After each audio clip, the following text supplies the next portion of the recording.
Hello, and welcome back to Dracula, but in Baltimore, and a fish tank.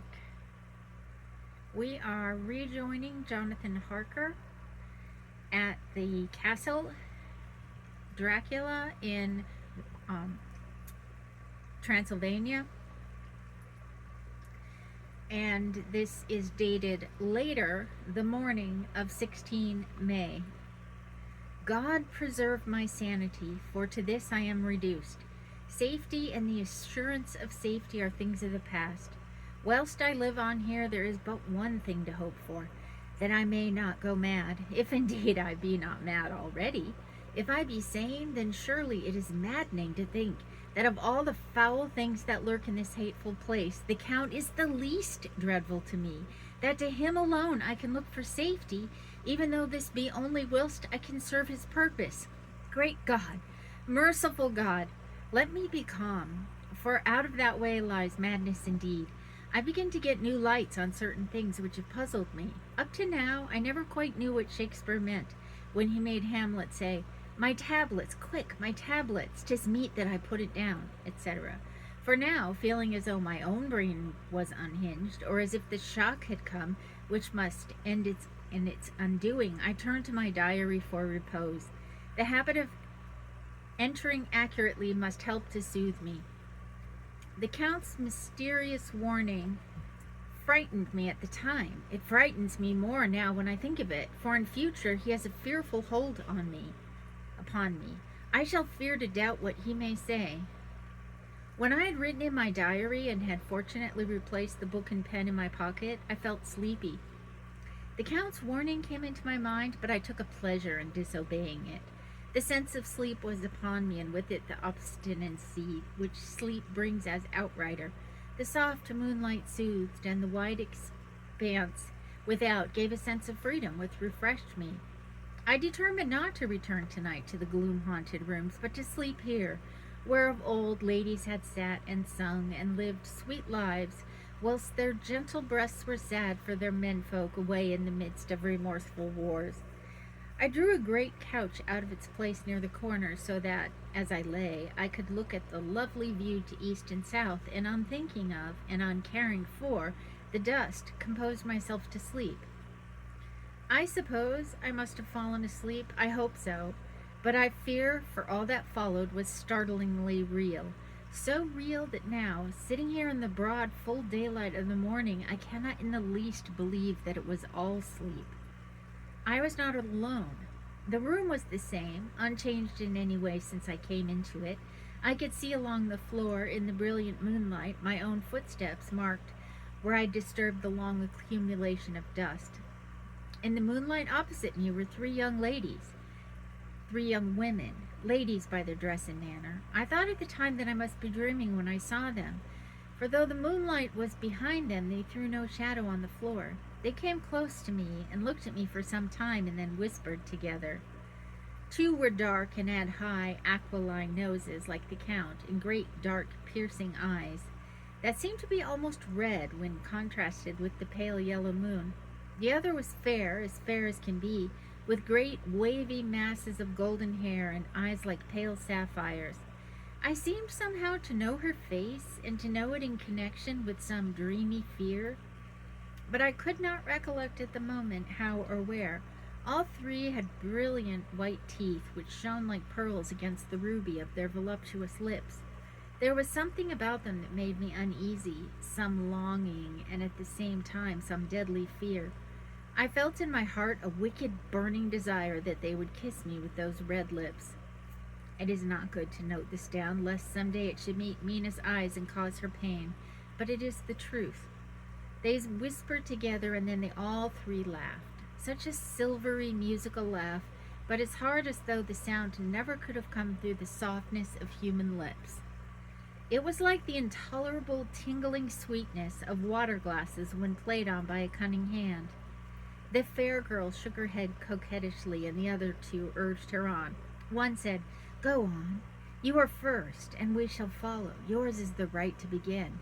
The other added, "He is young and strong. There are kisses for us all."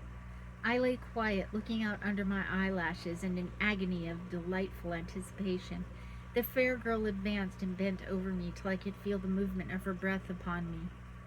Sweet it was in one sense, honey sweet, and yet the same tingling through the nerves as her voice. And sent the same tingling through the nerves as her voice, but with a bitter underlying the sweet, a bitter offensiveness as one smells in blood. I was afraid to raise my eyelids, but looked out and saw perfectly under the lashes. The fair girl went on her knees and bent over me, fairly gloating. There was a deliberate voluptuousness which was both thrilling and repulsive, and as she arched her neck, she actually licked her lips like an animal, till I could see in the moonlight the moisture shining on the scarlet lips and on the red tongue as it lapped the white sharp teeth. Lower and lower went her head as the lids went down below. Lower and lower went her head as the lips went below the range of my mouth and chin and seemed about to fasten on my throat. Then she paused, and I could hear the churning sound of her tongue as it licked her teeth and lips, and could feel the hot breath on my neck. Then the skin of my throat began to tingle, as one's flesh does when the hand that is to tickle it approaches nearer, nearer. I could feel the soft, shivering touch of the lips on the supersensitive skin of my throat and the hard dents of two sharp teeth just touching and pausing there. I closed my eyes in a languorous ecstasy and waited with beating heart. But at that moment, another sensation swept through me as quick as lightning. I was conscious of the presence of the Count and of his being as if lapped in a storm of fury. As my eyes opened involuntarily, I saw his strong hand grasp the slender neck of the fair woman and with giant's power draw it back. The blue eyes transformed with fury, the white teeth champing with rage, and the fair cheeks blazing red with passion. But the Count! Never did I imagine such wrath and fury, even in the demons of the pit. His eyes were positively blazing. The red light in them was lurid, as if the flames of hellfire blazed behind them. His face was deathly pale, and the lines of it were drawn like hard wires. The thick eyebrows that met over the nose now seemed like a heaving bar of white-hot metal.